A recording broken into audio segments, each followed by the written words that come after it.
We spent 2 epic days exploring Grand Teton National Park, and it absolutely blew us away. From towering mountain views to hidden wildlife, historic cabins, and scenic overlooks, this park packs a lot in a pretty compact area. Here's how we would rank the top things we saw during our trip to Grand Teton. If you're planning your own visit, this list will help you make the most out of your time in one of the most stunning national parks in the country. Before we jump into the park itself, we have to give an honorable mention shout out to one of the coolest things just outside of the boundaries, the Jackson Hole Aerial Tram. This aerial tram is located in Teton Village, just 2 miles south of the Grand Canyon entrance to the park. Known as Big Red, this iconic tram climbs 4,100 vertical feet in just 9 minutes, taking you to the summit of Rendezvous Mountain at a jaw-dropping 10,450 feet. From up here, you get a panoramic view of the Tetons, Jackson Hole Valley, and the surrounding mountain ranges that are nothing short of spectacular. At the top, there's plenty to explore, from high alpine hiking trails to thrilling activities like paragliding and rock climbing. But the real star of the show are the waffles. Yep, that's right. You can enjoy waffles on the top of the mountain. Corbett's Cabin serves up world-famous top-of-the-mountain waffles, and they're definitely a must-try while you're here. A new addition to the summit is the Grand Teton Skywalk, a platform that juts out from the side of the mountain with sweeping views of the Teton Range and Snake River Valley. It's a surreal vantage point that you can't get anywhere else. The tram runs seasonally, usually from mid-May to early October, and it's definitely worth planning into your Grand Teton itinerary. It might not be in the park, but it's 100% a must-do while you're here.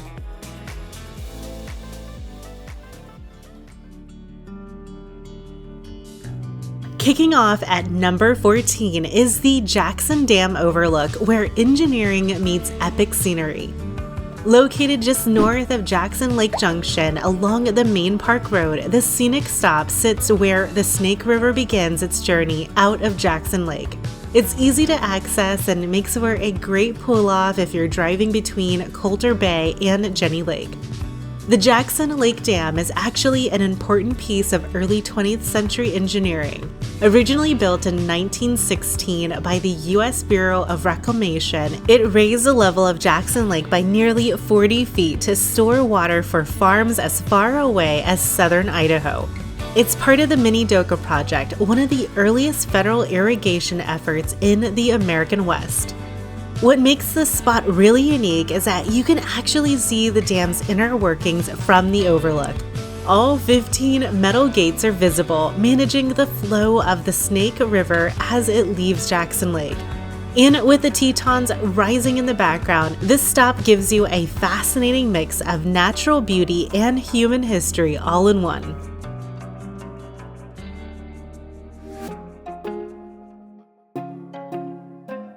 At number 13, we're headed to one of the best places in the park to spot wildlife against a mountain backdrop, Upper Willow Flats Overlook. Located just a few minutes north of Jackson Dam, this viewpoint offers one of the best chances in the park to spot wildlife, especially in the early morning or evening. The overlook looks out across the willow-filled wetlands of Willow Flats, a favorite grazing area for moose, elk, bison, and even the occasional bear. It also is one of the best places to catch a glimpse of Grand Teton's wildlife, with the mountains rising dramatically behind them. What makes this spot so special is how it blends two of Grand Teton's best highlights: epic mountain views and the chance to see wildlife roaming free, all in one easily accessible location. It's a quick stop, but one that can easily turn into a highlight of your trip, especially if you spot something moving through the meadow. Number 12 is your go-to spot for orientation, inspiration, and a quick dose of park history. the Craig Thomas Discovery and Visitor Center. Located near the park's southern entrance in Moose, this visitor center is a beautifully designed introduction to the park. Inside, you'll find immersive exhibits that showcase the wildlife of Grand Teton, including bears, moose, and mountain lions. There's also a dedicated exhibit honoring John D. Rockefeller and his pivotal role in protecting this landscape and helping establish the park as we know it today. One of the coolest features is built right into the floor, directional lines that points towards each of the major Teton peaks, complete with their names and elevations. It's also where you can talk to a ranger, pick up your park map, and browse the gift shop for souvenirs and collectibles. And if you're like us and have a National Parks Passport book and collect stamps, make sure to pick up your Grand Teton stamp located here in the gift shop. If you're hoping for that wide-open wildlife roaming in the plains kind of moment, number 11 is where you'll find it. Elk Ranch Flats Turnout is located along Highway 191 between Moran Junction and Cunningham Cabin. This wide-open flat offers sweeping views of grasslands stretching out towards the Snake River, all framed by the towering Teton Range in the distance. This area was once part of a working cattle and elk ranch, and it's still a magnet for wildlife. Elk, bison, and even pronghorn can often be spotted grazing here, especially in the early morning or golden hour. During our visit, we even saw horses grazing in the field with the mountains looming behind them, a picture-perfect scene that feels straight out of a Western. There's no hike, no boardwalk, just pull over, hop out, and enjoy that classic Grand Teton view. It's peaceful, photogenic, and one of the easiest places to feel connected to the park's wilder side. At number 10, we're stopping at one of the best places to soak in those classic lake and mountain views, Jackson Lake Overlook. This scenic pull-off is located along Highway 191, just south of the northern entrance to the park. This is the very first scenic stop that you'll come across as you enter Grand Teton from the north. And what an introduction it is! From the overlook, you'll get a stunning view of Jackson Lake backed by the northern peaks of the Teton Range. This scene is especially beautiful in the morning when the mountains are reflected in the water, or in the evening when the sun casts a golden glow across the landscape. It's a quick stop, but one of those spots that instantly makes you feel like you've arrived in the Tetons. Coming in at number 9 is one of the most iconic views in all of Grand Teton, Oxbow Bend Turnout. Located along Highway 191, just east of Jackson Lake Junction, this scenic spot offers a stunning view of Snake River as it winds in a wide curve or oxbow, with Mount Moran rising dramatically in the background. It's one of the most photographed places in the park, and for a good reason. When the water is calm, the reflection of Mount Moran on the river's surface is just perfect. It's especially magical at sunrise when the first light hits the peaks and mist sometimes drifts across the water. Oxbow Bend is also a great place to spot wildlife, so you'll want to keep an eye out for moose, river otters, pelicans, and even grizzly bears that occasionally wander through the area. Whether you're a photographer, a wildlife lover, or just someone looking to experience one of the park's most peaceful views, this stop is a must. Coming in at number 8 is a spot that connects you directly to Grand Teton's pioneer past, Cunningham Cabin. Located just off Highway 191 south of the Elk Ridge Flats Turnout, this historic site offers a rare window into the early life of early homesteaders. A short, flat trail leads you through open sagebush fields to one of the oldest standing structures in Jackson Hole. Built in the 1880s by J.P. Cunningham, the cabin follows a double-pen log design and served as the heart of the frontier cattle operation. Today, it's a peaceful, wide-open spot where you can step inside, look out at the Tetons, and imagine what life could have been like for the valley's earliest settlers. It's an easy stop with some great photo ops, especially in the early morning or golden hour when the light hits just right. Number 7 takes us to one of the park's most unique historical sites, Meaner's Ferry Historic District. Located near the Moose entrance and just a short drive from the Craig Thomas Visitor Center. This area was once the main river crossing for settlers heading west. In the late 1800s, Bill Meaner built a ferry across Snake River, along with a general store and a homestead that still stands today. You can walk through the preserved buildings, explore the general store, and see a replica of the original ferry that once carried wagons, livestock, and travelers across the river. One of the highlights here is the Chapel of Transfiguration, a rustic Episcopal chapel built in 1925 to serve dude ranchers, tourists, and locals in need of a nearby place to worship. Before it was built, people had to travel 12 miles through rough roads to attend services in Jackson. The chapel quickly became a spiritual center for the valley and still holds services every Sunday during the summer. Inside, a large window behind the altar perfectly frames the Teton Range, creating what might be one of the most scenic church views anywhere in the world.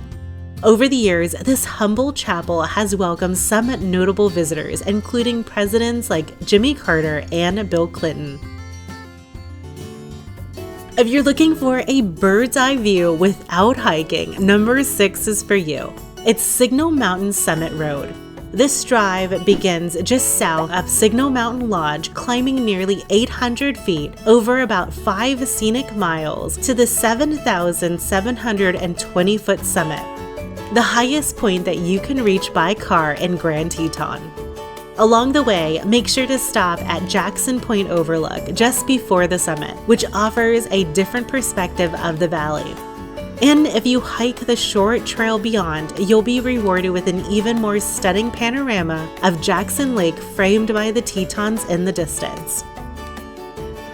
At the summit itself, enjoy sweeping 360-degree views. On a clear day, you can spot 5 different mountain ranges surrounding Jackson Hole Valley, the Tetons, Gros Ventre, Snake River, Absaroka, and even the Yellowstone Plateau to the north.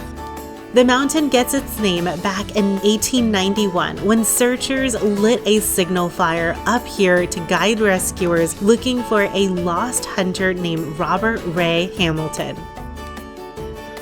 The road is a beautiful drive, especially in the spring when wildflowers bloom, or fall when leaves start turning.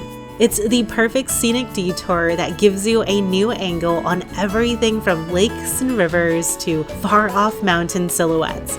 And it's all from the comfort of your car. Just be aware that the winding route features a series of switchbacks, with some sections narrowing alongside steep cliffs. If you're uncomfortable with the heights, you might consider skipping this one.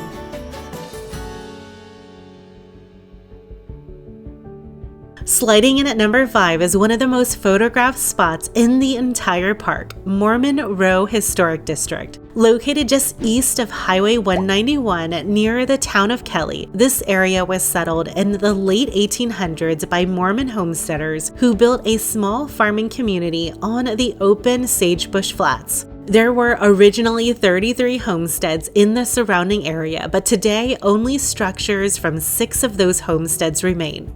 They're spread out over about a half a mile, which you can explore either by walking or driving. The most famous structure here is the T.A. Moulton Barn, often called the most photographed barn in America. Its gappled roof and backdrop of rugged peaks have become a symbol of the American West, and it's a must-stop photo op for just about anyone visiting Grand Teton. Another standout is the John Moulton House, affectionately nicknamed the Pink House for its soft pastel color and charming character. It's one of the best preserved homes on Mormon Row and adds a unique splash of color against the dramatic landscape. It's especially beautiful in the early morning when the light hits the barns and the mountains start to glow. It's a quick detour off the main road, but it feels like stepping into a scene from a different era.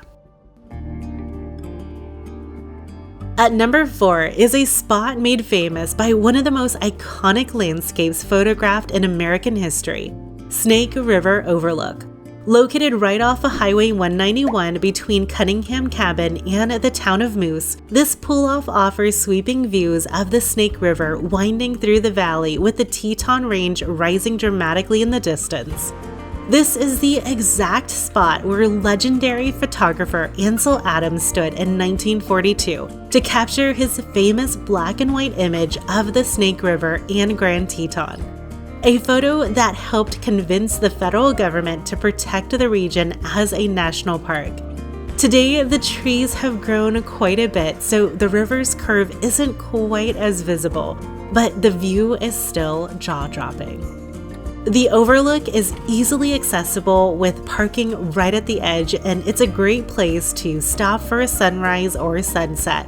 If you're into photography, this one is essential. Even if you're not, it's one of those places that really capture the essence of Grand Teton in a single frame.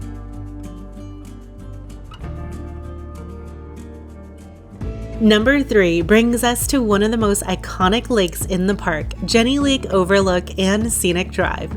This scenic one-way loop is tucked off Grand Teton Road, hugging the eastern shore of Jenny Lake. It stretches about 3 miles long and typically takes about 15 to 30 minutes to drive depending on the stops, but you'll definitely want to linger a while at the overlooks.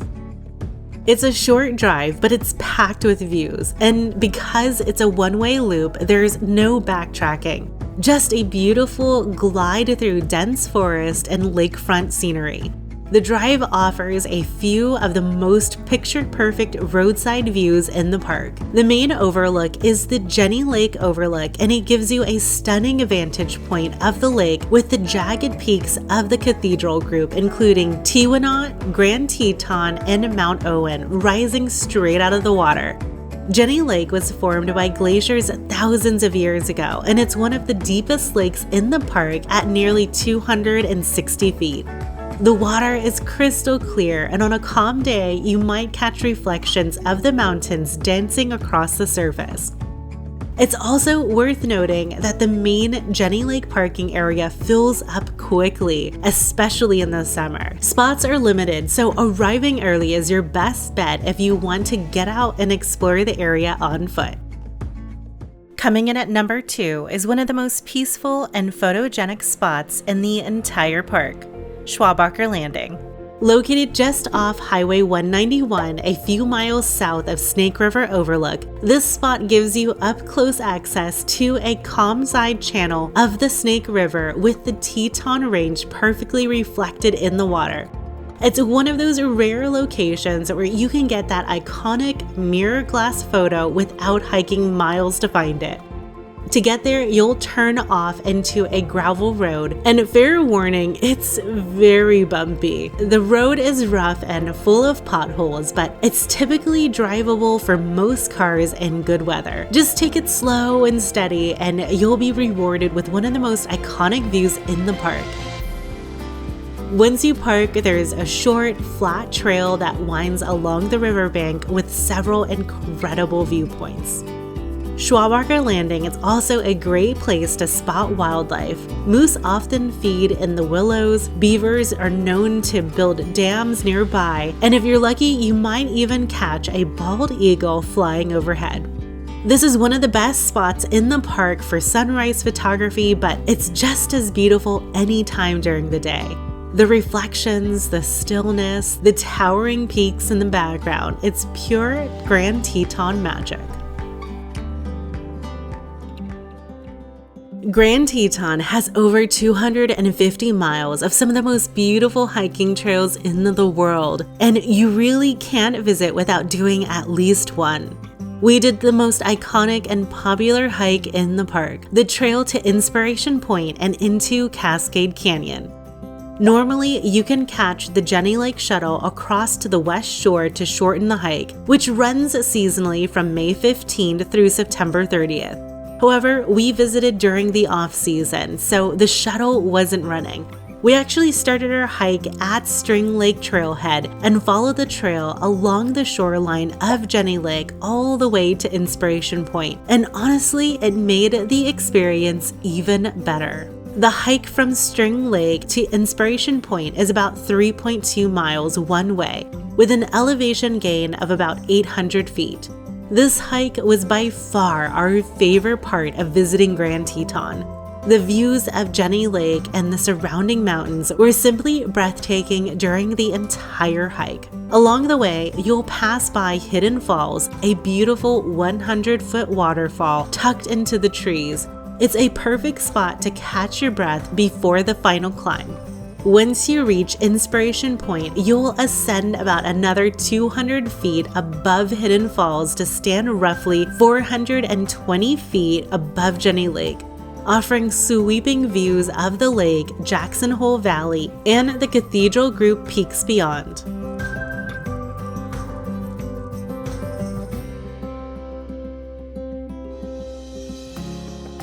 If you've got the time and the energy, don't stop there. Continuing about a mile further takes you into Cascade Canyon, an area carved by massive glaciers over 15,000 years ago. The trail flattens out as it winds through a U-shaped valley filled with rushing streams, hanging waterfalls, and towering granite walls. It feels like you're stepping into another world. Moose, pika, and even black bears are sometimes spotted deeper in the canyon. This trail packs it all: lake views, waterfalls, dramatic alpine peaks, and canyon serenity, all in one legendary Grand Teton experience. If you found this information helpful, I would love it if you would hit that like button and subscribe if you want to discover more incredible places to explore. I post a new video every week, and the best way to be able to see them is by subscribing. Also, I want to give a huge shout out to my channel members. You guys help keep this channel going, and I couldn't be more thankful for your support. If you would like to support what we do here and get early access to videos, custom emotes, and more, just click the link in the video description for more details. And if you would want to see our experience by visiting each one of these spots and more, be sure to check out our full 7-day Wyoming road trip video, where we'll take you along day by day through both Yellowstone and Grand Teton and show you what it's really like to explore these amazing places. Thanks so much for watching, and I'll see you in the next one.